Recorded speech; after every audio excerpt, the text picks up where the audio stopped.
अब आज की चर्चा मैं हेमंत जी से शुरू करती हूँ कि हेमंत जी, सबसे पहले तो संसद में अदानी पर चर्चा करने का टाइम नहीं है। आज दिल्ली कूच कर रहे हैं किसान, उनसे डील करने का, उनकी प्रॉब्लम सुनने का नरेंद्र मोदी के पास समय नहीं है। लेकिन द साबरमती रिपोर्ट देखने के लिए आज वो पूरी कैबिनेट को लेकर पहुंचे हैं। आखिर इस फिल्म में ऐसा क्या है जो कि आज उस फिल्म को देखकर वो संदेश दे रहे हैं? जी नीलू जी, देखिए, कई बार मुझे आपके ऊपर, खुद के ऊपर, ये जो मेरे दो साथी पैनलिस्ट बैठे हैं, इन सब की समझ के ऊपर कई बार तरस आता है कि हम लोग इतना क्यों गंभीरता के साथ सोचते हैं। मुझे आप एक बात बताइए, कोई स्क्रिप्ट राइटर, कोई कोरियोग्राफर, कोई डायरेक्टर, कोई प्रोड्यूसर 15 तारीख को फिल्म रिलीज हुई और वो 2 तारीख को देख रहा है, 17 दिन का इंतजार कैसे काटा होगा उस आदमी ने? आप ये क्यों नहीं सोचते? ये सारे का सारा जो घटनाक्रम है भूल गए क्या आप? तो चीजों को पॉजिटिविटी के साथ देखिए, हार्डवर्क देखिए, कितना हार्डवर्क कर रहे हैं। 15 तारीख की फिल्म, कई राज्यों में टैक्स फ्री भी हो गया, सारी बात हो गई, कई मुख्यमंत्री देख भी आए और प्रधानमंत्री जी को बेचारे आज समय मिला देखने का। फिर आपने कहा संसद नहीं चल रही। अरे संसद का बिजनेस नहीं चल रहा तो क्या नहीं चल रहा? तो कोई बात नहीं, उनके दोस्त का बिजनेस चल रहा है ना। कौन सा महत्वपूर्ण, आप बताइए। संसद का बिजनेस तो फिर चलता रहेगा, कोई खास बात नहीं, कोई और चला लेगा। आप उसको लेके इतना गंभीर क्यों है? फिर आपने कहा कि साहब दहशत फैलाने की कोशिश कर रहे हैं। अरे दहशत तो ऑलरेडी फैला चुके हैं। आपने छत्तीसगढ़ के परिणामों के बाद वहां कुछ देखा, मध्य प्रदेश के बाद कुछ देखा, हरियाणा के बाद कुछ देखा, अभी महाराष्ट्र के बाद कुछ देख रहे हैं। और दहशत क्या होती? नीलू जी, समझिए चीजों को। जो उनका काम करने का तरीका है वो यही तरीका रहा है। और ये अब नहीं है, गुजरात के दोनों सीनियर साथी बैठे हैं, वो ज्यादा हमसे बेहतर बताएंगे। लेकिन जो ट्रेडमार्क है ना, style of governance, that's what we call it. आप मुझे एक बात है, आपने कहा दहशत फैलाने की कोशिश की। आज आपने दिल्ली में, नोएडा की तरफ से आप देखा एक्सप्रेस वे पे कितने हजार किसानों ने क्या किया, दिल्ली में आने की कोशिश की, अपनी जमीनों के रेट मांग रहे थे वाजिब। सारे के सारे डॉगी चैनल्स वहीं पर बेस्ड है, नोएडा में, फिल्म सिटी में। किसी पे आपने एक शॉट देखा क्या? हरियाणा में आप कह रहे दहशत फैलाने की कोशिश कर रहे हैं, ये तो गलत है ना, इसको ठीक कीजिए। दहशत वो फैला चुके हैं। अब सिस्टम अपने हिसाब से चल रहा है, ऑटो मोड में चल रहा है। 293 दिनों से देश का एक नेशनल हाईवे सरकार ने बंद कर रखा है।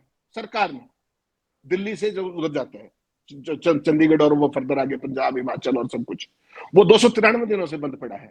सरकार ने बंद कर रखा है। नाम किसका है? किसानों का। अब वो किसान, एक कैंसर का मरीज, 68 साल का बुजुर्ग, 6 दिन से उस पर बैठा है। अब वो दिल्ली कूच करने की तैयारी कर रहे हैं। पहले सरकार ने कहा कि साहब अगर आप बिना ट्रैक्टर के आएंगे तो हमें कोई आपत्ति नहीं है। अब वो चलने की जब उन्होंने तैयारी कर दी पूरी 6 तारीख से, तो अब उनके ऊपर तमाम तरह की शर्तें लगाई जा रही है। सुप्रीम कोर्ट ने क्या कहा था? सुप्रीम कोर्ट ने कहा था कि साहब आपका जो लोकतांत्रिक अधिकार है विरोध का, उसको कोई नहीं छीन सकता। तो वो तो कोई हथियार लेके आ नहीं रहे। तो ये सारी चीजें हम सबको समझनी पड़ेगी कि दिल्ली के अंदर, नोएडा के अंदर इतने बड़े बैरिकेड्स को तोड़ करके किसान बेचारे आ रहे हैं और कोई चैनल उनको दिखा नहीं रहा है। अब मैं आपसे पलट कर सवाल एक और पूछता हूं, अगर ये सारे के सारे डॉगी चैनल्स केवल 1 घंटे तक आज वो सारा लाइव सीन दिखा देते जो नोएडा में एक्सप्रेस वे पे हुआ, तो आपको क्या लगता है कि सरकार को बातचीत करने के लिए मजबूर होना पड़ता है? नहीं। 293 दिनों से किसान बैठे हैं पंजाब के बॉर्डर पर। आपने कोई एक डिबेट देखी क्या?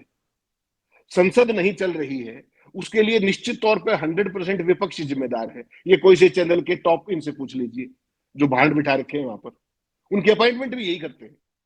तो आप जो कह रही हैं कि दहशत फैलाने, दहशत इज ऑलरेडी नॉट फैला, दहशत इज ऑलरेडी इस्टेब्लिश्ड। अब तो उसको, उसके ऊपर बैठ करके सब चंगा सी है। सिस्टम ऑटो मोड में चल रहा है और पूरा देश, देखिए 11वें साल सत्ता का उनका है, पूरे उसको पूरी शर्मनिरपेक्षता के साथ हर एक तंत्र, जो देश के लोकतंत्र के जो मेन 3 तंत्र थे, जो उसमें चाहे विधायिका है, चाहे कार्यपालिका है, चाहे न्यायपालिका है और चाहे डॉगी मीडिया है, वो सारे के सारे लोकतंत्र को कंधा दे रहे हैं, लोकतंत्र की अर्थी को। और यही तो मॉडल है।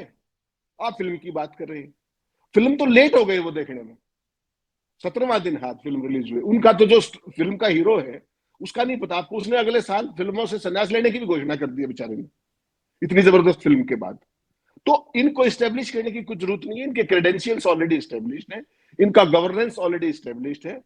कोई कहता है कि उसमें देश की आबादी कम होनी चाहिए, आरएसएस प्रमुख कहते हैं कि 3 से कम बच्चे नहीं होने चाहिए, उनसे कोई ये नहीं पूछ रहा कि भाई आरएसएस वालों के खुद के कितने बच्चे हैं, वहां तो शादी करना ही वर्जित है। आप बताइए, आप कोई देश में कुछ है क्या, जो मर्जी आए। तो ये सारी चीजें एक पर्टिकुलर दिशा में काम कर रही हैं। जब इंडिया अलायंस बना तो देश का नाम बदलने की बात चल पड़ी थी, आपको ध्यान होगा कि भारत क्यों होना चाहिए, और तमाम डॉगी एंकर्स ने इस पे 20-20 शो कर डाले कि देश का नाम बदलने जा रहे हैं मोदी जी। तो ये सारा एक नैरेटिव पेडलिंग की बात होती है, ये हम सबको समझनी चाहिए। मोदी जी मूवी देखने गए हैं तो उसके पीछे भी कुछ हिडन चीजें हैं, वो मैसेज है, और उनके समर्थक उस बात को जानते हैं। और बाकी देश, मुझे आप एक बात बताइए, आपने जो ये शो किया, आप किसी और चैनल पे देखिए चर्चा, सारे का सारा कैबिनेट मूवी देख रहा है, देश का जीडीपी रसातल में चला गया है। कोई एक सिंगल बाइट देखी आपने निर्मला सीतारमण की? कोई आरबीआई गवर्नर का कोई रिस्पॉन्स देखा? अरे यार झूठी बोल दो, झूठी कह दो आप। देश का जो फॉरेन जितना भी हमारा ये था विदेशी मुद्रा भंडार, वो कहां जा रहा है, शेयर मार्केट कहां जा रहा है, कहीं कोई नैरेटिव है क्या? तो फिर दहशत फैला कर रहे हैं, दहशत तो स्टेब्लिश्ड है। अब तो केवल ये देखना है कि हम और हमारा देश इस सारे घटनाक्रम को, इन सारी स्थितियों को और कितने लंबे समय तक झेल सकता है। वो they are testing our nerves. अब हम उसके लिए तैयार हैं कितने हैं, वो दोनों गुजरात के सीनियर साथी हैं, मुझे लगता है वो उनके ऊपर छोड़ना चाहिए, वो ज्यादा बेहतर बताएंगे। मैं आप तो दिल्ली में बैठ करके जो हमारी छोटी सोच के साथ देखते हैं चीजों को, इन्होंने हमसे ज्यादा झेला है, ये हमसे बड़े भुक्तभोगी हैं, हमसे ज्यादा बिल्कुल। अनुभवी भी हैं। तो मुझे लगता है इनको ज्यादा प्रकाश डालना चाहिए इस चीज। लेकिन हेमंत जी, अब इस पूरे फिल्म की टाइमिंग पे भी हमें थोड़ा बात करनी चाहिए। इस समय मस्जिदों के नीचे मंदिर ढूंढे जा रहे हैं।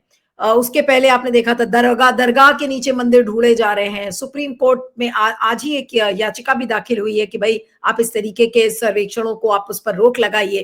कांग्रेस के द्वारा ही ये याचिका फाइल हुई है।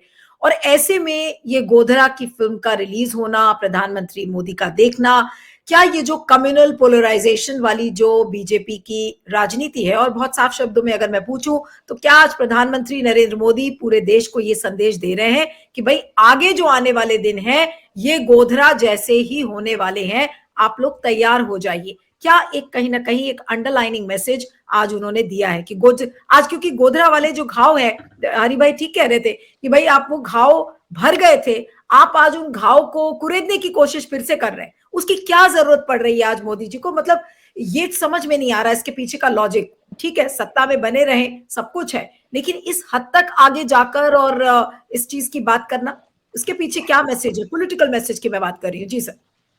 नीलू जी, मोदी जी की जो राजनीति है उसका जो मूल है वो है भय की बिक्री। भय बेचने के माहिर हैं वो आज तक जब भी सियासत के अंदर कहीं पर भी जब कोई फंसता है, कोई चुनौती आती है, कोई बात आती है, तो वो केवल और केवल भय बेचते हैं। आप गुजरात का उनका पूरा देख लीजिए, हिंदुस्तान में तीसरी टर्म में आ गए हैं, आज भी उनके पास कोई डेवलपमेंटल एजेंडा नहीं है। जब ये इस बार 2024 का चुनाव शुरू हुआ, आप और हमने क्या अखबारों में चलाया गया कि 100 डेज का गवर्नेंस एजेंडा आ गया, उधर चुनाव घोषित हो रहा था, ये 100 डेज का गवर्नेंस एजेंडा बना रहे थे। वो एजेंडा कहाँ है अभी? 100 दिन तो हो गए, क्या हुआ उसका? तो ये जो फेक नैरेटिव्स घटने के माहिर है, नंबर एक। नंबर दो, जो आपने कहा कि आज का मतलब क्या है, आज का मतलब ये है कि this narrative is going to stay. इसके अलावा और कोई हमारे पास नैरेटिव है ही नहीं। आप ये देखिए कि अभी उत्तर प्रदेश के बाई इलेक्शन में भारतीय जनता पार्टी को शानदार जीत मिली थी, कोई शक नहीं है इसमें, जैसे भी मिली थी, वो एक अलग पक्ष हो सकता है।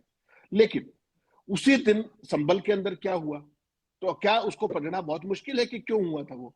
क्योंकि जो आज सवाल महाराष्ट्र में उठ रहे हैं, आपको पता है कल महाराष्ट्र के एक गांव के अंदर पूरा गांव मॉक पोलिंग कर रहा है, जस्ट टू शो कि हमारे हमारे गांव का बिल्कुल। मैंडेट क्या था।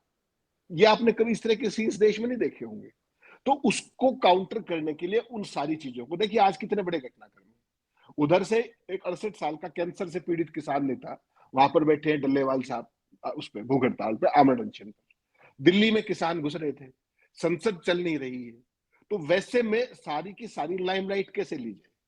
तो मोदी जी को तो अगर छींक भी आ जाती तो भी वो न्यूज बनी जानी थी, उसमें कोई समस्या नहीं थी। हाउस नहीं चल रहा तो कोई बहुत फर्क नहीं पड़ता, क्या वो चाहते भी नहीं हाउस चले। और अब इंटरेस्टिंग ये होगा कि 2 दिन का जो आपने कहा कि ब्रेक थ्रू हो गया और हो गया, वो संविधान दिवस में 2 दिन, उसमें भी बड़ा इंटरेस्टिंग होगा कि उसमें विपक्ष को बोलने, क्योंकि विपक्ष तो जैसे ही खड़ा होगा, विपक्ष तो फिर सवाल उठाएगा। मणिपुर भी इसी देश का हिस्सा है, अडानी भी इसी देश में धंधा करता है, तमाम सारे के सारे नेटिव किसान आंदोलन की भी बात आएगी। तो फिर बीजेपी क्या करेगी? वो तो स्पेशल 2 दिन फिक्स कर दिए, वो बहस होगी या नहीं होगी, उसकी क्या टर्म्स एंड कंडीशन होगी, क्योंकि मोदी जी का ना तो असेंबली चलाने में भरोसा था गुजरात में, दोनों साथी बैठे बता देंगे, और ना पार्लियामेंट चलाने में कभी कोई भरोसा रहा है। और ऐसे ही उनकी दोनों की दोनों चेयर्स हैं कि केवल एक शब्द लेते ही, नाम एक बार नाम ले दीजिए आप, मणिपुर भी ले दीजिए बेशक, या अडानी ले दीजिए, उसके काम छुट्टी हो जाएगी। तो अब उन्होंने क्या किया, आज आपने लेटेस्ट चीज देखी होगी कि आज सुबह जब इंडिया अलायंस की मीटिंग हुई तो उसमें टीएमसी ने किनारा कर लिया। टीएमसी क्या कहती है कि ये अडानी बडानी बहुत हो गया, बाकी इश्यूज उठा लेंगे। तो बाकी इश्यू तो इंडिया अलायंस भी कह ही रहा है ना। तो यानी कि मोदी का जो इकोसिस्टम है उसने अपना तरीके से काम करना शुरू कर दिया है। शरद पवार निपट गए, मायावती निपट गई, अजीत पवार ने वो अपने क्या नाम है इनका, उद्धव ठाकरे साहब निपट गए, पटनायक निपट गए, पता नहीं कौन कौन, बादल घर बैठे हुए हैं, ओम प्रकाश चौटाला घर बैठे हुए हैं, दुष्यंत चौटाला घर बैठे हुए हैं, जो इनके साथ है वही एक्टिव है या बाकी इंडिया अलायंस के अंदर है। तो वो सारी चीज जो है विपक्ष मुक्त भारत करने की जो उनकी पूरी मुहिम है, और विपक्ष को कोई नैरेटिव ही ना छोड़ने, वो तो कांग्रेस मुक्त जो भारत कहते हैं ना, वो ना समझ लोग हैं जो उसको समझते हैं, उनके जो मायने हैं वो विपक्ष मुक्त भारत के हैं। That is what he means practically, and that is what he is up to. और जो कहा कि दो जो मंत्री हो जा रहे दिल्ली से, मुझे ये बताइए, जिस महाराष्ट्र की समस्या 26 तारीख को, अगर मान लीजिए, अब 23 तारीख को जो रिजल्ट आया, अगर मान लीजिए वहां पर महाविकास अघाड़ी की सरकार आती और वो 26 तारीख तक सीएम नहीं बनाते, तो आपको क्या लगता है, राष्ट्रपति शासन लग जाता कि नहीं लग जाता 26 तारीख को? आज कितनी तारीख है? 2 तारीख। रिजल्ट आए थे 23 को, प्रचंड बहुमत आया है, उसके बावजूद सरकार नहीं बन रही है, लेकिन राष्ट्रपति शासन भी नहीं लगाया। तो पूरे के पूरे सिस्टम को समझिए, राष्ट्रपति शासन की तो बिल्कुल स्ट्रिक्ट वो चीजें है ना, कि या तो सरकार हो या ना हो। पहली बेशर्मी चुनाव आयोग ने की कि वो ऐसा चुनाव कार्यक्रम घोषित किया। आमतौर पर ये होता है कि जब किसी हाउस की वो खत्म होने वाली है टर्म, उससे 10 दिन पहले नया हाउस नोटिफाई हो जाता है ताकि स्मूथली सरकार बन जाए। वो बेशर्मी भी इसीलिए की गई थी कि कल को अगर महाविकास अघाड़ी की सरकार बनती है, तुरंत राष्ट्रपति शासन लगाइएगा और फिर जो बाकी कार्यक्रम करना है वो कर लीजिए। तो ये सारी की सारी, जो अब 2 बार ये चक्कर काट चुके हैं महाराष्ट्र वाले, जो चीज अमित शाह नहीं सुलझा पा रहे, वो आपको क्या लगता है निर्मला सीतारमण सुलझा लेंगी?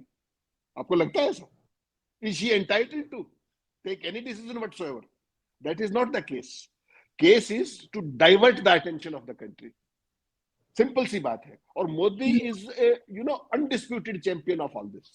बिल्कुल और बिल्कुल। सबसे जो शर्मनाक बात है, जो सबसे शर्मनाक रोल है, वो हम सब का है कि इस देश के मीडिया ने किस तरीके से कंप्लीट सरेंडर कर करके एक भी सवाल पूछना बंद कर दिया है। एक भी, एक संवैधानिक सवाल मेरा ये है कि 26 तारीख के बाद वहां पर राष्ट्रपति शासन क्यों लागू नहीं हुआ? What are the reasons thereof? Simple सी बात। बिल्कुल। अडानी की सुरक्षा में सारा देश लगा हुआ है, पूरा इकोसिस्टम लगा हुआ है। संसद के अंदर इतना बड़ा काम हो गया, संसद के अंदर उसकी चर्चा नहीं कर सकते, चर्चा छोड़िए, नाम नहीं ले सकते। लीडर ऑफ अपोजिशन को चेयर बता रही है कि 75 साल का वो है। अरे 56 साल का उस आदमी की भी स्टैंडिंग है भाई। खड़गे साहब is not a small man. आप उनको किस तरीके से डिमीन कर रहे हैं? तो ये सारी चीजें समझने की हैं। Modi ji up to a particular agenda, and that agenda is of vertical division for all practical purposes, just to score political points, and that's all. इसमें कोई गलतफहमी हम ना रखें तो ज्यादा बेहतर है।